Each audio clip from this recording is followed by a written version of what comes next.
Welcome back, everyone, to Is It Feminist? Today, we're going to be talking about the movie Fight Club. So I know not everyone's seen the movie, so I'll just do a little bit of a synopsis. It's a lot about masculinity. That's a pretty common thread throughout the whole film, and it centers around an unnamed narrator who's really dissatisfied with his life. He feels very emasculated by the modern world. And this dissatisfaction causes him to create a separate personality for himself in his head. And this personality is called Tyler Durden. So this one gets a name, and Tyler Durden is the most alpha male man you could possibly imagine. You'll see a picture of him, but he is constantly shirtless, super tall, played by Brad Pitt. He's loud, powerful, he's really good in bed. That comes up a lot throughout the movie. And he has tons of charisma. So again, this is just a separate personality for the narrator, but it's played by Brad Pitt, and we're made to believe it's a separate person for a lot of the movie.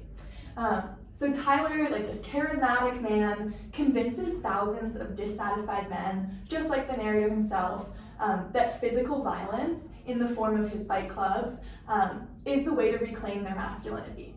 So these men join underground fight clubs and will punch each other, beat each other out until one person gives up, they tap out.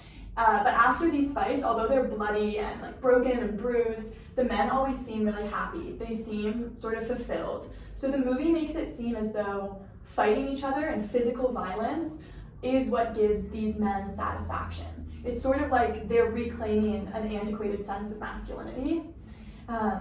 So this evolves into something called Project Mayhem, where Tyler Durden organizes these fight clubs into one group that becomes even more violent. And they seek to destroy symbols like statues and large office buildings of the consumerist world that its members irrationally believe to have stripped them of their masculinity. So Tyler Durden, throughout the movie, propagates this really antiquated ideal of masculinity, and he emphasizes physical violence. I'm really curious then. Did the director intend to convince viewers that physical violence is the way to make you feel more masculine, or was there some other, hopefully better intention behind this movie? Yes, that is a great question, Lydia. You almost read my mind. So that's really at the heart of our discussion today. What I want to explore through the lens of Fight Club is it intent, like you were saying, for the director of the movie that matters the most, or is it the impact of the movie? So here, like you were saying, hopefully the director has a better intention than that very patriarchal, misogynistic sort of impact message, and he did. David Fincher was the director of Fight Club, and he intended for the film to be a satirical warning about the danger of rallying around an alpha male like Tyler Durden. And we know this because he's done plenty of interviews after the fact. Fight Club has rose to large popularity. It's considered a cult classic movie. And David Fincher expressed that the interpretation of the movie that the masses had was really not what he meant for the movie to be.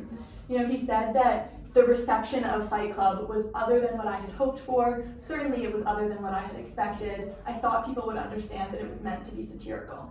He didn't want Tyler Durden to be taken seriously, and he expected viewers to understand that Tyler was this satirical, exaggerated representation of the alpha male. So yes, you're exactly right. This is not what Fincher wanted. In fact, when he pitched the idea to 20th Century Fox, he thought it would be sort of an act of sedition, almost an activist type of film that encourages people to question masculinity and that violent idea of it that we've held for centuries. He even called Tyler Durden a schizophrenic madman, if that gives you any idea of the extremes that he thought Tyler Durden was.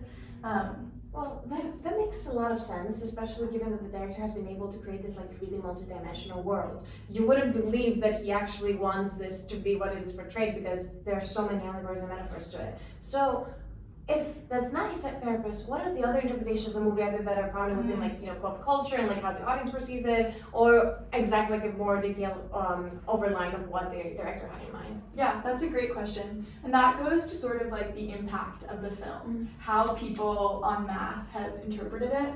And I think that we can get a little bit at what that is through looking at social media sources. What are people saying on Twitter, as Lydia talked about in her episode, or what are people saying on things even 4chan? So I did that a little bit in my research, and I'll show them on the screen so you guys can see them as well. But it was really a totally different interpretation. People on the internet, for the most part, would describe Tyler Durden as a hero. And like those images of him shirtless that I mentioned were hailed as like the ideal version of masculinity. So yeah, it was really like totally different than what Fincher had intended.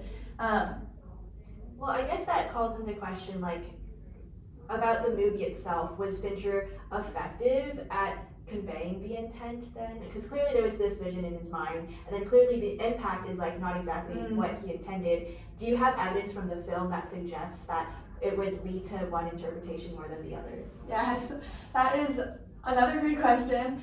So there's a few different scenes in the movie that seem to support Fincher's idea, his like satirical version of masculinity.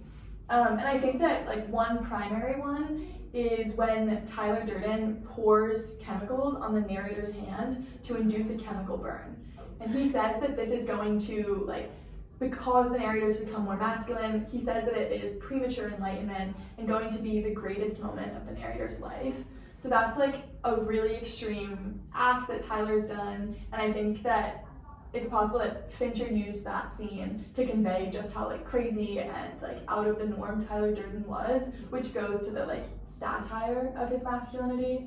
And then I also think that the ending of the movie seems to support Fincher's original intention. You know, at the end of the film, the narrator realizes that Tyler Durden is simply a part of himself, like a figment of his imagination, and the narrator condemns Tyler and Project Mayhem. He tries to stop bombs from going off that Project Mayhem has set in all of these different office buildings, and he's successful in destroying Tyler. You know, he like shoots himself in the head and ends up surviving as the narrator, but kills off Tyler Durden.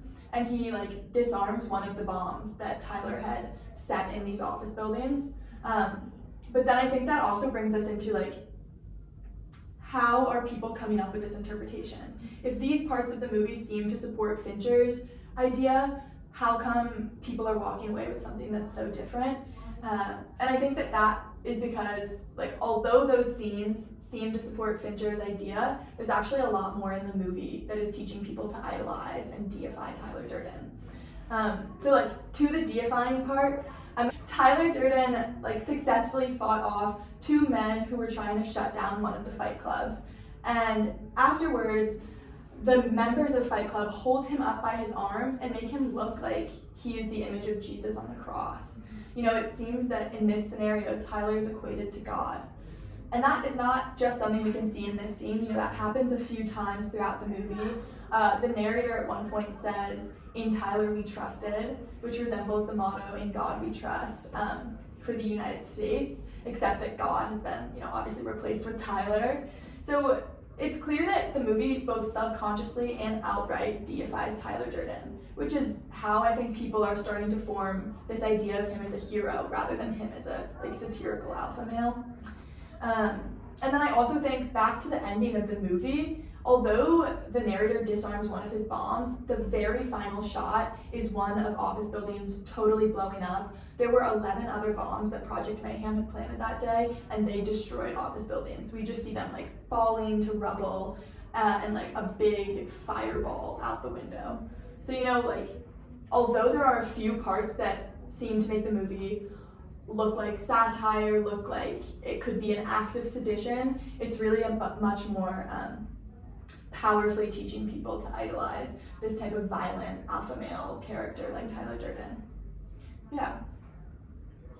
Well, see, I understand that and what you're saying, and I do agree, but for me, I think that in order for a movie or anything, any type of media actually to be patriarchal, I think that it kind of needs to have a larger impact that kind of echoes around our pop culture and how we perceive the world around us. Yeah, you know, I get that. Like, I hear Fight Club is just one movie, but a movie like Fight Club, especially because of its like wide viewership, has real world implications. In fact, you know, I mentioned 4chan earlier, and I showed those clips from that social media site. 4chan is a social media site where the attack on the Capitol, January 6th, was planned. And it's also like one space where lots of anonymous viewers are like constantly posting about Tyler Durden, idolizing him. and they learned from the movie to take on that like antiquated patriarchal values, and I think even to act in ways that are reminiscent of Project Mayhem. You know, there's not like one direct link where someone said, like, I believe in Tyler Durden and David Fincher's message, and like therefore I'm going to go attack the Capitol. But I do think that watching films like Fight Club can sort of prime young men and teach them to view themselves as victims of the world, which then makes them like very impressionable when a movement like Trumpism comes along and says, we hear you, we understand your victims, we don't believe in all this like foo-foo feminism crap, and we're gonna help you like reclaim your power. So like I understand it is just a movie, but when it has such wide-reaching implications, I think it's important to consider like what its real impact is. Yeah. As you can see, you know, there's been a lot of discussion about like impact, intent. I think we are a podcast called Is It Feminist? To really delve into that. I mean, I think we saw that the intent was to be an act of sedition, to be anti-patriarchy. But the real intent was to strengthen patriarchal ideals. And so in that sense, I personally think it's not a feminist movie. But well beyond that, I also think that Fight Club can teach us like how to approach the question of whether or not something is feminist.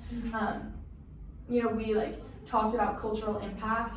Is it possible that we should be like solely looking at something's cultural impact as a measure of its value as a feminist piece, or should we like be valuing the scholarly discussion? Should we be valuing the intentions behind it? Do you guys have like ideas about how we weigh those two things? Yeah, I think that intent is definitely something important, but I think for something like Fight Club, I think that it's hard when the intention is from the lens of a man.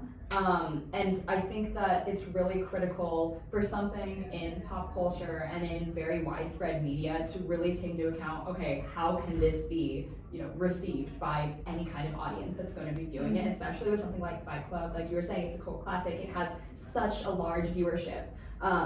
Then it's hard to, I guess, balance satirical, I don't know, film like this, and then feminism. And sometimes it's hard to put those two things together, especially with something like a movie like Fight Club. So I think that this one, it's definitely not feminist because of how widespread this impact has been, not only just for feminism, but also just for, like you were saying, the platform that had a lot of the people who were idolizing Tyler was the same one that was used to organize the insurrection. And I think that kind of ties in with a lot of things that are very, you know, far right and alt right that have threats to democracy or, you know, other phenomenons like this. Yeah.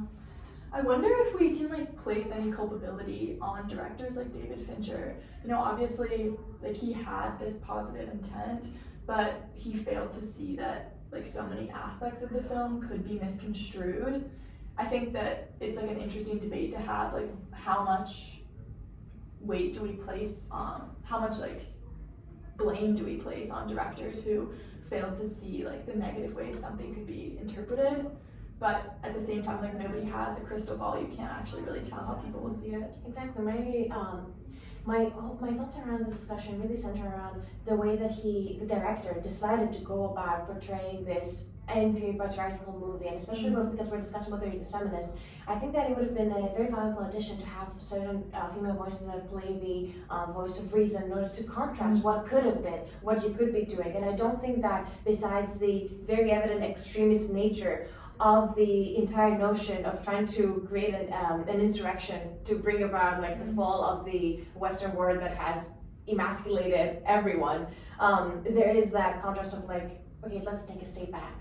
What is happening here? What are the causes? And that places a lot of weight on deductive reasoning for the audience. I'm not saying that is a bad thing, because we're all smart. We're all are able to kind of interpret media in our own way. But especially when creating something as powerful as Fight Club, with all of those scenes that you shows that promote incredible violence, that have all these extremist ideas, perhaps the intent of having something else to say, don't do that, would be helpful in preventing the impact that it had, for example, like the subconscious impact for the January 6th insurrection. Yeah, I totally agree. And I think also what you were saying about female voices in the movie, we didn't have time to talk about it today, but there is only one named female character in all of Fight Club, and she is certainly not the voice of reason. She is depicted pretty horribly. So I would recommend all of you guys to watch the movie if you're curious, and all of you. But for today, I would just say it is not feminist. Yeah. Thank you.